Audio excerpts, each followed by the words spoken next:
Emma Corrin played Princess Diana in The Crown. I'm Riley Chow of Gold Derby. Now, last week you were nominated for a Golden Globe, then a Screen Actors Guild Award. So, what was your reaction to those nominations? Um, Kind of incredibly surreal, just because I don't think, anyone at any point expects to be nominated, and it was such an honor. And also because I guess we're in the middle of the pandemic, and I'm just in my flat with my flatmates. It felt like honestly like a kind of strange dream, but incredibly honored and excited and so proud of the show, which has done so well and so has been so broadly recognized across both of these like awards, which is so great. Yeah. And you have just been announced to be filling in for a role on the film My Policeman coming up. So, how did that role come about? um I got sent the script last autumn, I think, and I read it and totally fell in love with the character Marion. It's an incredibly interesting, nuanced story about I guess, yeah, three people in this incredibly complex relationship at this interesting time, and sort of all their journeys of self discovery. And I love telling important, rich human stories. And so I was immediately like, oh, yeah, this is definitely something that I would be interested in. Yeah, and then I met with Michael Grandage, who's the director, and he's fantastic. And the world that he wants to create with these characters is beautiful. So, yeah, I'm excited. And yeah, what kind of statement do you want to be making when you're going after your first role, like after your big breakthrough on The Crown? Um, I don't know. It's an interesting question. I think it can be quite scary, I suppose, to think about doing the next thing you're going to do if you fixate on making a statement or having to do something totally different or forcing yourself into any particular corner. I will always be searching for stories that I relate to, characters that I whose stories I want to tell, whose worlds I'm fascinated by, things that are really going to interest me and grip me, and stories I feel like are important to tell. Um, and I kind of don't have a criteria as to what those fit into. It's just anything that I read and really get captivated by and think, wow, this would be such a treat to play. And were you surprised by how much of a protagonist, I guess, Diana was in the fourth season? Um, no, I don't think so. Only because when I went in to audition, the I knew that the series was going to focus on the three women and their interweaving sort of narratives, Thatcher, the Queen, and Diana. And also, I knew that this was kind of, I mean, the Charles and Diana story is very central to a lot of what was going on in the royal family at that time.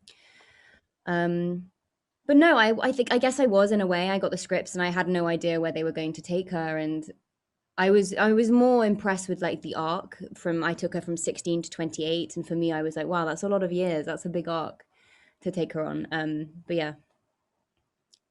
I guess viewing the show, in the first three seasons, I felt like the show kind of always took like a bit of a rosy look at the royals as if they want to, kind of maintain good relations. And then in the fourth season, the gloves were really off, and I felt that it was very sympathetic to Diana.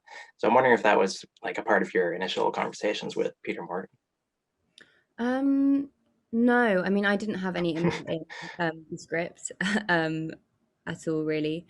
I um, Yeah, but I do know what you mean. I think that I just think that Peter's really good at telling presenting the complexities in these relationships, and I think Diana certainly came in and was something the royal family hadn't really experienced before in how she navigated the world and presented herself. And I suppose she was sort of warm in a way that they weren't used to, and emotional in a way that they weren't used to, and empathetic. And that was certainly, yeah, something that really I think affected a lot of people, a lot of the roles, and at that moment. Yeah, but no, that's not something that I had any input in. But it's certainly very interesting. Yeah. Yeah, I And think the what did series you, definitely stands out in that way. Sorry. Yeah. sorry. And what did you think was required of this role? Um, I knew that the challenge for me would be to leave behind every preconception I had of Diana. I and sort of make my own way with it, and to really work from the inside out. So I suppose I certainly felt that my brain was so populated with all these images of her and stories of her and the common things that we know about her and the mannerisms and all her outfits and the things she did, like the head tilt and everything.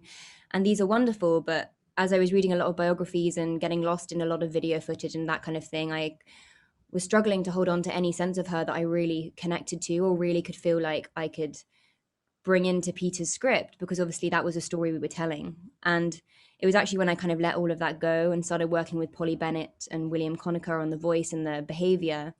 And we started basically justifying all the things that, why she spoke the way she did, why she held herself the way she did, or used her head in that way, or looked up above her fringe. Why did she do that? And as soon as we found our own reasonings for this, it meant that when it came to when it came to the script and the story, I had it woven into the my version of Diana. Yeah. I feel like joining The Crown is different from joining any other, huge television show because people feel so passionately about the royal family. I'm wondering what kind of like media training, I guess, Netflix gives you in order to, not step on any toes there. Um.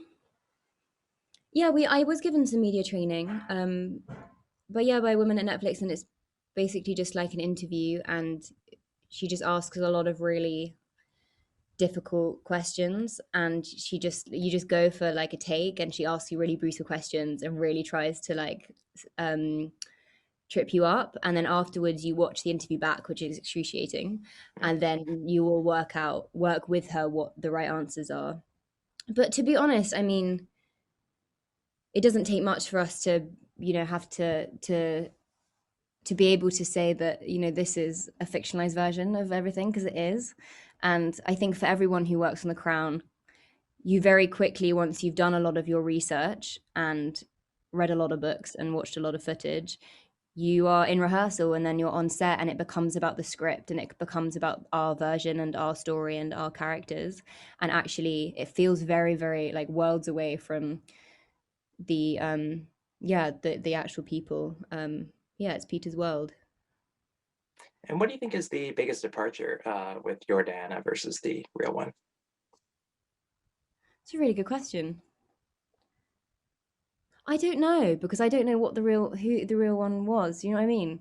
Um, for me, I focused very much on this fine line, this kind of balance, this line that she towed all the time between kind of like vulnerability and strength.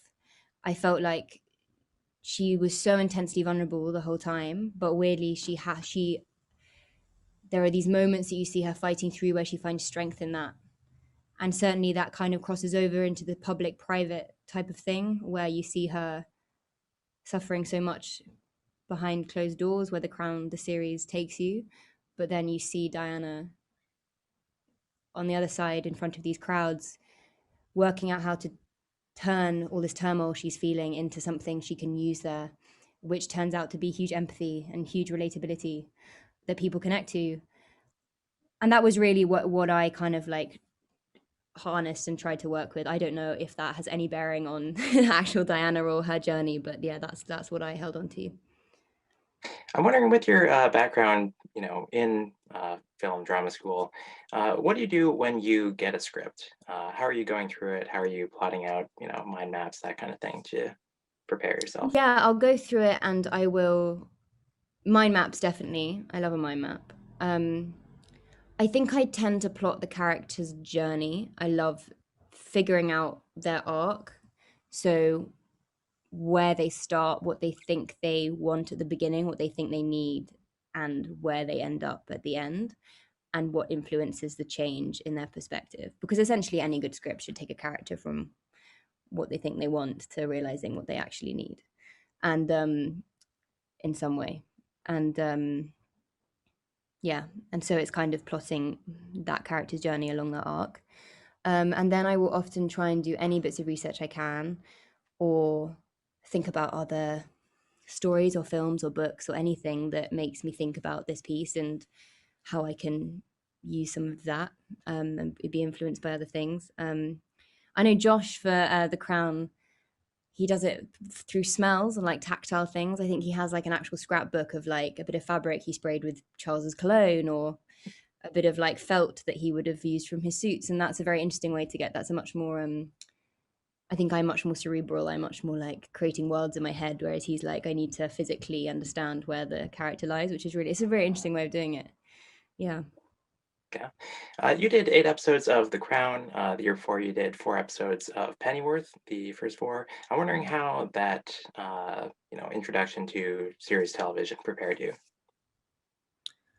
Um, it was really useful, you know. I hadn't before that. I'd come very much straight from uni, where I'd done a lot of theatre, and I Pennyworth was a very. It was we shot on the Warner Brothers lot in wherever it is in the UK. I forget, outside London, and it was huge. Like the scale of the production was huge, and nothing I could ever experience. It was very much in the deep end, but mainly in terms of it really taught me what it takes to create something and all the different parts that go with it, pulling off a huge production, like Pennyworth. And I think that it really helped because then when it came to The Crown, I was used to working at that kind of level where everything kind of operates very smoothly, but at a very, like, everything's very, like, a lot. There's a lot of, like, I guess, production value and that kind of thing. It's, yeah, so it kind of, otherwise I think it would have been doubly, it was still daunting walking onto the set of The Crown, but it was a bit less so because I'd sort of been exposed to it a bit before. Yeah. Yeah, and going back to the beginning of your journey on The Crown, when you were helping with the auditions for Camilla, do you remember Emerald Fennell auditioning? Yeah, yeah, yeah. I read with her in her audition, in her chemistry read.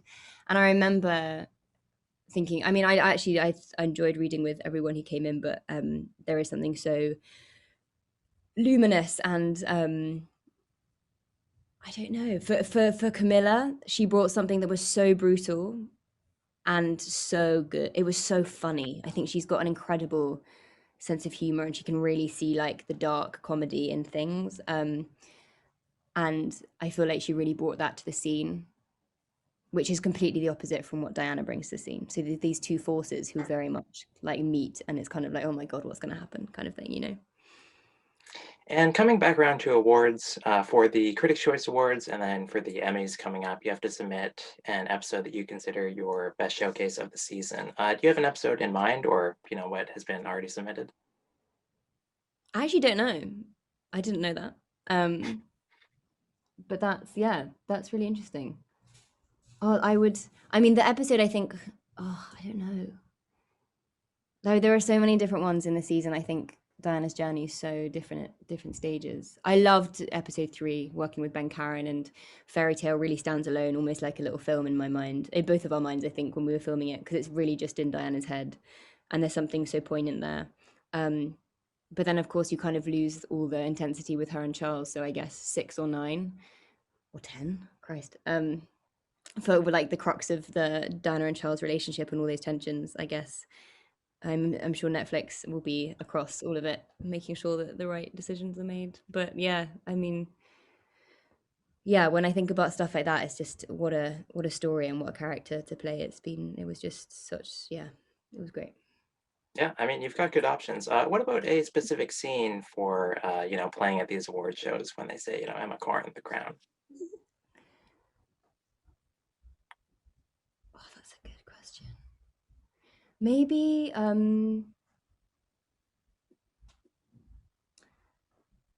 maybe the conversation with the Queen. I think that's a good one. Um, when she's like, Mama. I think, yeah, Mama, I think you underestimate people's like opinions of us. Um, or yeah, any of the Charles and Diana like fraught conversations. I guess the big chat scene in New Zealand at the ranch was like a huge, yeah, that was a lot. Um, we really poured our souls into that one, me and Josh. So that would, yeah, I guess. But yeah, you're right. It's a good array of choices. So yeah, I'm lucky. And finally, what would you say to Diana? What terrifying, terrifying concept. I don't know. I want, honestly, it's very hard because I'd love to just like sit down and just like talk to her and discover everything about her. I don't know. I kind of like to ask her why she didn't leave before she did, but I kind of understand why she didn't as well. So I also feel like that's a stupid question. Um, Maybe something really stupid like her favorite TV show or something. Probably I'd probably just like miss the opportunity completely, and then I don't know. Yeah, I don't know. Sorry, it's a hard All question. right, sounds good. Okay, Emma. Well, thanks very much for taking the time to chat. We look forward to seeing your future projects and seeing how you do at all these award shows. Thank you. Thank you very much.